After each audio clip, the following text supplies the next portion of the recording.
Hi everyone, it's Jamie, and by the title I'm sure you can tell this is a review for X-Men Apocalypse. Now I'm somewhat aware that this film has not appeased everyone, but I'm just going to try and give you my review based on my own thoughts and not of what anybody else has said.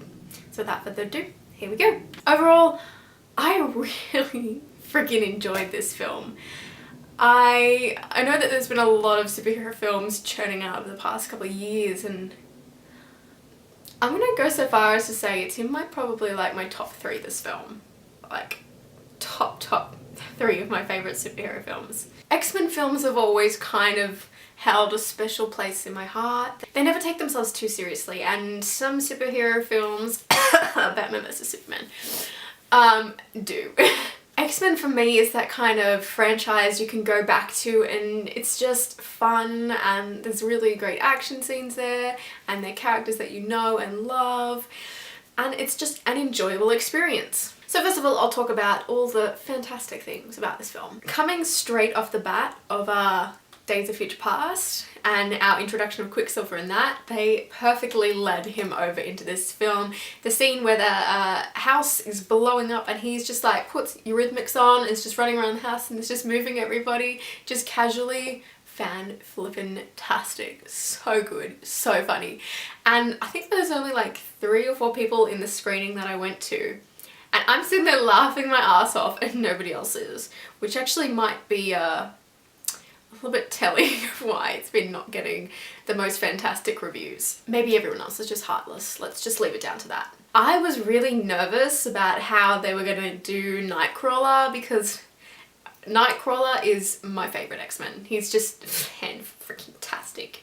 I loved him in all the X-Men movies prior to this, and like X2 and stuff, and Alan Cummings' version of Nightcrawler, I was like, it's gonna be tough to beat. Very tough. But I think the new guy, I'm not sure what his name is, he did a really good job, and I really like Nightcrawler being like young and being involved in the team, because he's so like out of it half the time, and he's just a gem. I really like that we went back to a little bit of what we got treated to in First Class, and we got that Moira and Charles relationship growing again. That was a really nice touch.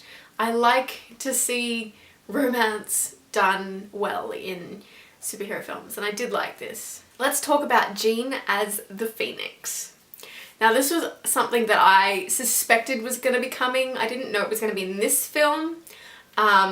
If you're familiar with any other pretty much X-Men related storyline, you'll know about Dark Phoenix and all that stuff. If you haven't, do check it out. I'll leave some links below, but it's basically all about Jean going psycho with telekinesis and every other crazy firepower. It's fantastic. And as soon as they announced that Jean Grey was going to be one of these students that they were bringing back for this film, I was like, it's going to happen, because now they've got a chance to redo Dark Phoenix, and which they messed up a little bit last time. I really loved Sophie Turner in this. I really loved her as Jean. It was really good, and I liked her kind of connection with Charles that she had, both in the beginning of the film and the end of the film.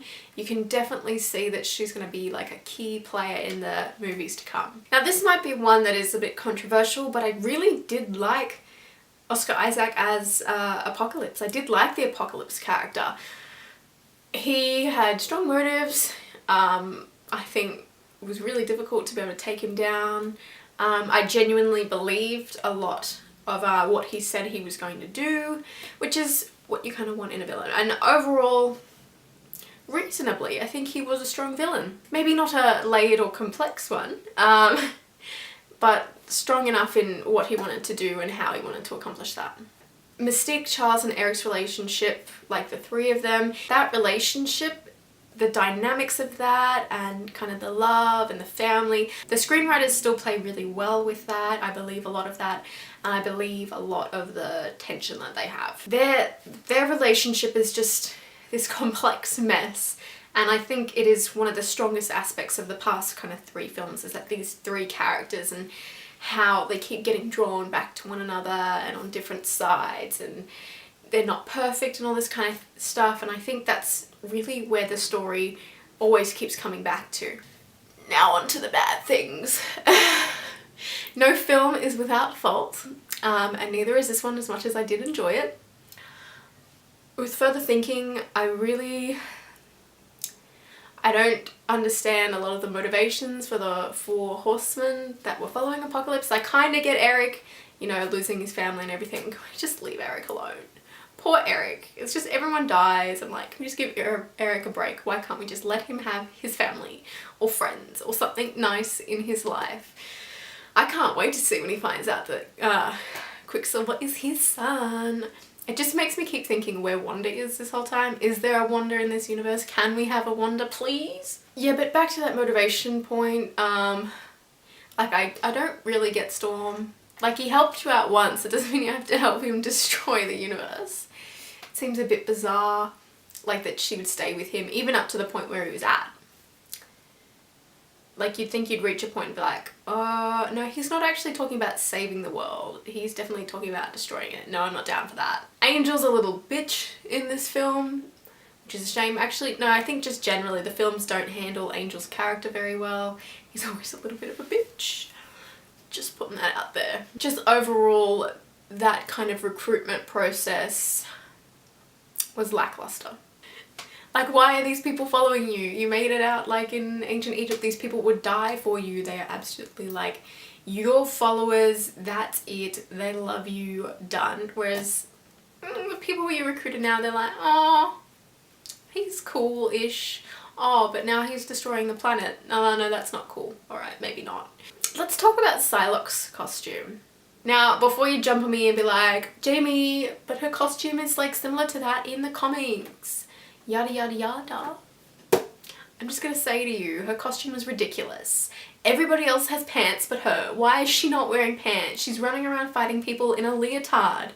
Everybody else has armor and pants on. Did she? I don't understand. Was like Apocalypse like, oh nah babe, you look cute without pants on. I just need to see that ass.